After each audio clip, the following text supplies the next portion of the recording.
I've been accused, and I've heard other people being accused as well, of supporting and saying that people like rapists were, the fault of the person being raped. And I have to tell you that there's nothing further from the truth in my mind. That's sort of my disclaimer for today's little video. And the video is going to be subject of It Only Takes One on the Daily Summation from Kurt's Religion and Politics. I'm your host. I'm Kurt, and today is Friday, the 1st of October of 2021. Welcome to everyone coming on Rumble, on the podcast, on YouTube. Again, Rumble is my preferred platform, so keep that in mind. I would really prefer you watch me there. And again, today's subject is going to be It Only Takes One. And let me go ahead and go through my notes so, as usual, you get some idea sort of where I'm coming from. Did you ever have a consideration that you were torn over? There's one that's constantly true, of where I'm concerned. Has the world become less civil, kind, and orderly, or has it always been this way all along? On the one hand, acknowledging that it's been that way for as long as I can remember casts aspersions on those who came before, and to some degree me as well. On the other, accounting this to be a relatively recent change means I have to accept what appears to be a spiral. I really would rather not count happening. I really would rather that wasn't the case. Further, in either case, I have to hold myself and my generation at least partly responsible. Either we already had an issue and things haven't improved dramatically, or we're at least in part a component of the new normal. Whatever the case, I'm pretty sure rape and violence did not start with my generation, or really any time in the recent past. In fact, you can find accounts of it way far back from me. And now it's time for a standard disclaimer. A couple, in fact. First, we all take risks. It's something we all do. Second, I'm not saying things like rape and being killed for your shoes are the fault of the victims in any sense. I'm not saying that. That's not what I'm trying to get at in this video or anywhere else. You're not going to find me saying that because, in my opinion, it's not true. Those ideas considered, though, I want you to remember a single fact. It only takes one. What do I mean? If you have one mentally unstable person who's just able to fit into society, all it takes is that one person to rape some unsuspecting young lady or pull a gun and shoot somebody for their wallet.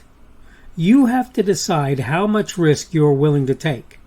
That said, the only way I know to live a risk-free life is to never interact with another human being. Even then, you're still potentially at risk. A hurricane hits and destroys your house would be a perfect example. Just remember, though, when people tell you there are folks out there who would rape a young lady because those folks find her attractive and consider wrongly she's inviting them through her mode of dress or attitude. It only takes one mentally unstable person to cause that statement to become all too real. And that's my notes, and let's go ahead and get on with the rest of the video, obviously. So, look. You see a woman, part of what brought this on was seeing a young lady running around in tight running shorts, not super tight, but tight, and what most would have termed in my day a bra. These days it's a bikini top for a lot of people, and that's totally acceptable, and I get it. And I have to tell you something. My thought when I saw the young lady was, well, she's actually quite attractive. But I at no point thought that gives me some right to even strike up a conversation with her. In fact, most of the time when I see young ladies like that, I think that young lady can't be over 25, and I'm way, way older than that, which means I probably have no business talking to her in any mode other than friendship. I would be taking advantage of her, even if she was relatively smart. I have years of experience on such a person. And more importantly, I don't mean to be rude, but she has her life that she's living and her things that she wants to about and her things that she has to deal with and so forth, and I have mine, and they're different. That doesn't mean we can't be friends or get along, and it doesn't mean I can't admire that she's attractive, that she's physically attractive, any more than seeing a pretty face means I can't admire that her face is pretty, or that see that a fellow is handsome and say, hey, that fellow's handsome, or whatever it happens to be. You can do all of that, but there are people out there who are broken. They're broken. And how they look at life is that young woman is saying to me, why don't you come and try and strike up a conversation? Why don't you try and get into a, quote, relationship with me? And unfortunately, for some of those people, their idea of a relationship is having sex and not much more. And more importantly, many of those people think that forcing sex on somebody is ever a good idea. And let me just tell you, I disagree with the idea of without consent when in my opinion two people are consenting. That's consent. Do I think that's a good thing? No, I don't. I think that two people who get into sexual relationships, unless they're married, are doing something they ought not be doing. Now, I know these days I'm looked at as old school, and most people wouldn't agree with me on that. But my attitude is look, I've never been in a sexual relationship with somebody that I didn't account myself married to. And that's why I've been in so few sexual relationships, because quite frankly, there are only a very few people that's true for. More than I like, more than I want, but again, how many? Not very doggone many. And that's because, in my view, that's how that's supposed to work. And I know there are a lot of people who will probably disagree with me on that, and they're within their rights to do so.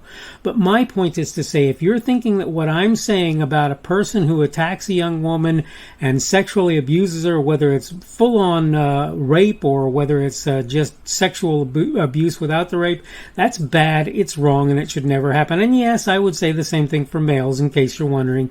If a woman abuses her power or authority to to sexually abuse a male or a female, right, however that works out, it's wrong too. But my point is to say this: it only takes one. It only takes one person who's confused, who's messed up, who doesn't understand, and they will do things that they really ought not do. And you can say all you want, well, that person didn't invite it. And you're right, they didn't.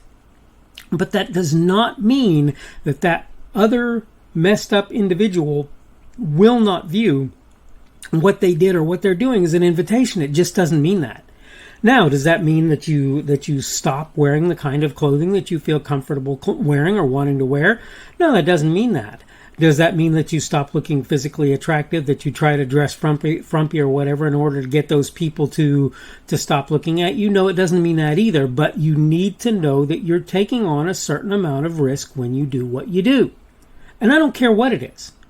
There are guys out there, look, I happen to like a floor sweeping dress on an attractive lady. I happen to like that. I find that attractive. Okay, so you could be at risk if you're wearing a floor sweeper, okay? I'm not saying that that's not possible. Now, to be fair, what are you at risk of with me? Well, first of all, you have to pretty much be over the age of 45 or 50, probably closer to 50 these days for me to take much interest in you. And second of all, you have to be attractive. And thirdly, you'd have to be wearing a floor sweeper. And then you would be at risk of me actually, talking to you. So the risk in my instance is not particularly high or hard to imagine. But the problem is that there are people out there who have it in their mind, broken though they may be, that it's okay to shoot somebody for their shoes or rape some woman because she's dressed in a way that they find, quote, provocative. And I'm sorry to tell you that that's true. And sometimes it's not that at all. Sometimes it's she has blonde hair or a certain nose. I don't know. I can't tell you all of the reasons because I'm not like that. I don't do that, and I'm not interested in that. I want to be in a relationship before I ever consider sexuality to be something worth pursuing. That's where I am. So that's kind of where I stand. But I just want you to understand, one broken person who can make their way along in society, it only takes that one to put you at risk, particularly when you do things that could be considered sort of higher risk activities. Again, to be fair, I'm not sure that's a really great assessment because I think there are things that can make a person high risk that they wouldn't even realize they're doing or being. All right, I need to go ahead and wrap up. This is the Daily Summation from Kurt's Religion and Politics. I'm your host. I'm Kurt, and today is Friday, the 1st of October of 2021. That means tomorrow will be Saturday, the 2nd of October of 2021. So we're getting into that weekend. We're going to have the beginning of the Sabbath for those who observe the Sabbath this evening, I guess. And Saturday will be the remainder of the Sabbath. I hope you have a good Sabbath if you happen to be one who, quote, celebrates it. Hope things are going well for you. Hope you're doing well today. By the way, the subject for today has been It Only Takes One. And tomorrow we're going to talk about rolling the dice. And I'll have to kind of get into that tomorrow and exactly what I want to say there. Welcome to everyone who's been on Rumble, on the podcast, and on YouTube. Remember, Rumble is my preferred platform. You can give me a boxing glove or a plus. That is a positive feedback on Rumble. You can give me a minus or a negative feedback on Rumble if you choose to do that. You can give me a thumbs up or a like or a positive feedback on YouTube. You can give me a thumbs down or a dislike or a negative feedback on YouTube if you want to do that. Remember that you can comment anywhere you have a place to do that, and I'll do my best to look at those comments. Again, I hope you're having a good day today. Hopefully your weekend will go well, and hopefully we will see you again on Saturday's edition of the Daily Summation from Kurt's Religion and Politics. The speaker on this edition of the Daily Summation is Kurt Schubert. This video was recorded on Friday, the 1st of October of 2021. The Daily Summation is created for Kurt's Religion and Politics.